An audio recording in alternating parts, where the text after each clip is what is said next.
Aqui nesta unidade, nós vamos tratar então dos elementos pré-textuais, tá? Então, essa aqui é que faz a primeira parte do trabalho, né? E que deve então obedecer às normativas que nós já viemos falando, né? Falando inclusive na unidade passada, tá?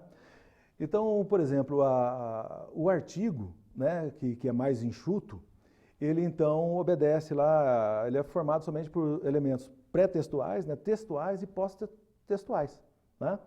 Então ele tem as primeiras informações e diretamente ele já vai para o conteúdo, ou seja, para o texto, né, e termina lá com os referenciais, né? Mas não confunda, a pesquisa do artigo, ela é tão ou mais profunda do que muitos TCC, certo? Então o artigo, para ele ser publicado, ele passa por um crivo, né, de análise de doutores e mestres, que faz com que ele seja plausível de ser publicado ou não, tá? A NBR 6022 de 2003, né, ela estabelece um sistema para a apresentação de artigos constituídos de, né, vamos ver aqui no slide, título e subtítulo, quando houver, nomes, né, dos autores. Então o artigo ele pode ser escrito por um autor, 2 autores, 3, 4, tá? Conforme for o âmbito da pesquisa e a necessidade da participação dessas pessoas. E o resumo na língua do texto, né? Então, se o texto é português, o resumo vai estar em português. Por outro lado, se ele for para a publicação internacional, ele obedece à língua de lá, ou ainda à língua de origem, mas tem um abstract, então, já estou falando, né, é na língua inglesa, ok?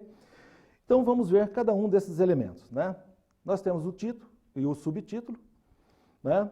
Então eles devem estar na página de abertura do artigo e deve ser diferenciado tipograficamente, ou seja, se você está usando tamanho 12, então conforme a normativa da revista que você vai fazer a publicação do artigo, ele vai exigir lá que seja no tamanho 14, 16, enfim.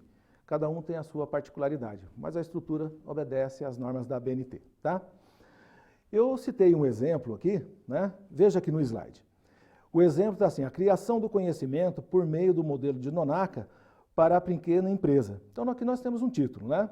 E logo em seguida nós temos estudo de caso na empresa Jumoser, tá? Então veja, que nós temos o tema da pesquisa, né? Do assunto que foi ser tratado, que é a formação do conhecimento seguindo um determinado modelo, e por outro lado, né, quando tem lá os 2 pontos, ele indica o tipo de pesquisa que está sendo feito, né, que foi realizada, e o nome da empresa que foi realizada. Outra coisa também que perguntam constantemente, fala, professor, eu tenho que colocar o nome da empresa? Veja, para a ciência, o nome da empresa não importa, o que importa é o estudo que é realizado. Então, se a empresa for alfa, for beta, né, seja o nome lá que você inventar, né, não tem problema algum. Só que deve constar lá que é um nome fictício, né, mas o estudo é real, porque o teu orientador também vai ajudar a verificar essa veracidade dos fatos, tá, da pesquisa que você está utilizando.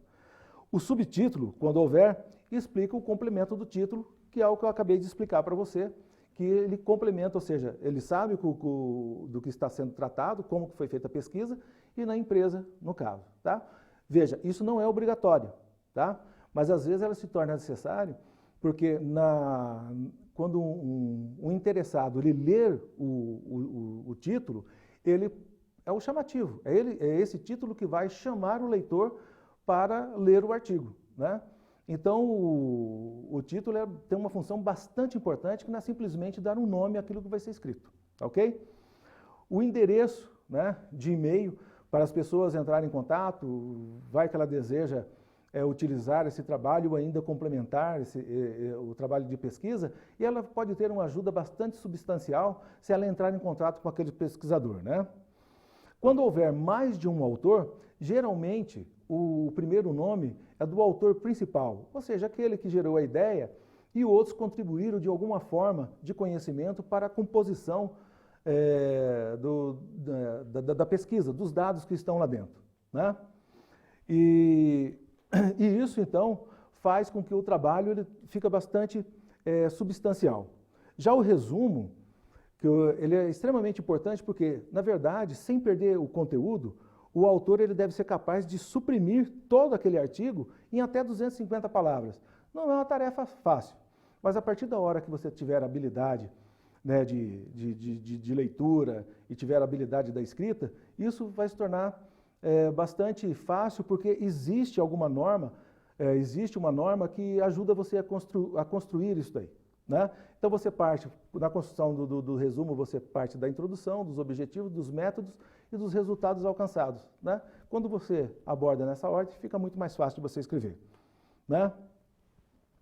Então, nós temos a NBR 14.724/2011, que rege os princípios gerais para a construção dos trabalhos acadêmicos, né? Monografia. Então, ela obedece lá toda a sua estrutura que você pode ver no slide. Né?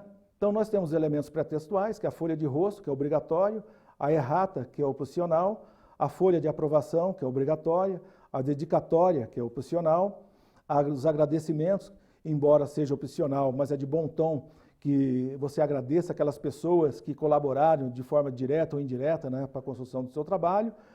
A epígrafe, né, o resumo na língua, né, resumo em língua estrangeira, e que é obrigatório, as listas de ilustrações, como tabela, abreviatura, siglas, e etc. E o sumário, que é obrigatório.